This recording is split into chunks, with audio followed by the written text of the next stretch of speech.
My name is Stefan Schmidt. I'm a professor of political science. One of the big issues in the United States is gun control. The reason it's a big issue is because the American Constitution in Article 2 says that Americans have the right to bear arms, to carry firearms. And since the writing of the Constitution, the Second Amendment to the Constitution, it has been assumed that this means that it's the right of individual Americans to own firearms, and states can regulate a little bit, conditions under which someone with a mental illness or a criminal record, for example, can buy a gun, or if they're not allowed to, and also permits to actually carry the firearm with you as opposed to just buy it and keep it in your house. So one of the issues about the Second Amendment is that other people who are opposed to private gun ownership say that the Second Amendment really was meant for American National Guards in the different states under the command of the governor of the states have the right to bear arms, because the Second Amendment talks about a well-regulated militia being necessary for this protection of the country. So there's always been a disagreement, about whether the Constitution means for individuals to have the right to have firearms, or whether it's really meant for, official sort of semi-military forces.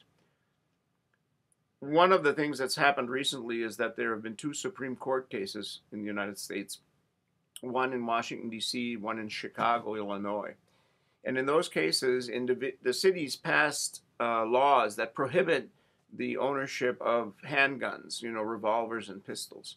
And in both cities, individuals sued and said that this was a violation of their constitutional right to own and possess a firearm, and that they needed those firearms for self-protection. The Supreme Court has ruled now, for the first time in American history, in both cases, that the right to bear arms, to carry firearms, or to own firearms is an individual right, and that the cities cannot restrict that ownership. They can limit it to certain people and so on, but they can't prohibit it. So to some extent, I think, at least for now, the question has been answered whether the Constitution means for individuals or for government armies like National Guard units to carry firearms. There are lots of different discussions, about why Americans have the right to carry arms. One of them is that there is this notion that if private citizens in the country are allowed to buy and own firearms and ammunition, if the government ever tried to become a dictatorship, it would be very difficult to impose a dictatorship, because private citizens then would get together and be heavily armed and be able to offer resistance to the dictatorship. So that's kind of a notion that most people don't know about. The other reasons why gun ownership in the United States is permitted, encouraged, and in some cases people really promote and like firearms is for hunting. Americans love to hunt pheasants, and they hunt deer and other wild game. Number two, Americans like to shoot rifles and pistols and revolvers competitively, shooting at targets in competitions and so on. Number three, Americans like to shoot skeet, where you throw a clay disc into the air and shoot it, and there are competitions, and people do this on weekends, and it's a very popular sport. So those are some reasons. The other reason is what is called personal protection. The United States is a fairly violent country in many ways. There are lots of robberies, lots of home invasions where people break into a home and steal or kill from the owner or kill the owner, and there are rapes and other things that happen. And so there is a sense that individual personal protection is also important, and that the right of individuals to have firearms can be for home protection.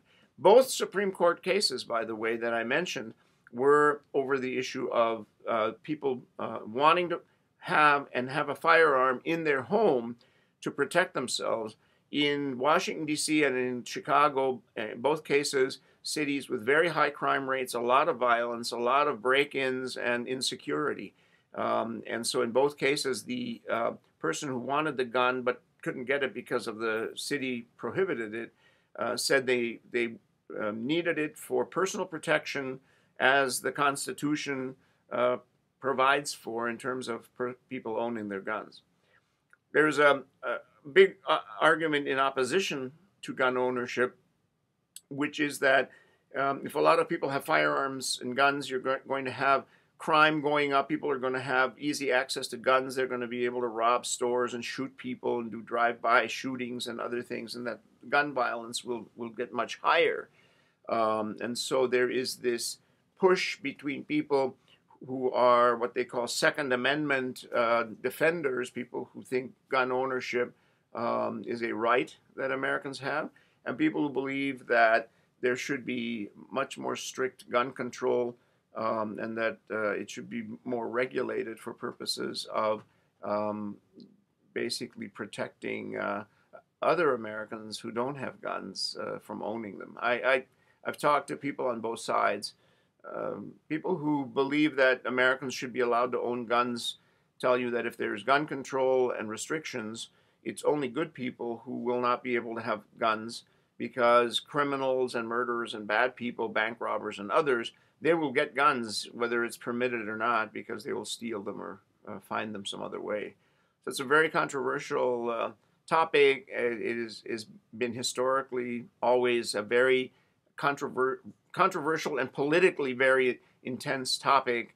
And one of the most effective groups in the United States, political groups, is called the NRA, the National Rifle Association, which is a group that does safety classes for gun owners and promotes hunting, and is a very big defender of the Second Amendment when it is challenged by people. So gun control, a very big issue, very interesting and controversial, and kind of a typical American issue, because the United States, of course, is the country of cowboys, the Wild West, and until recently, that was, a very sort of historically glamorized and in the movies and so forth. Stephan Schmidt on gun control.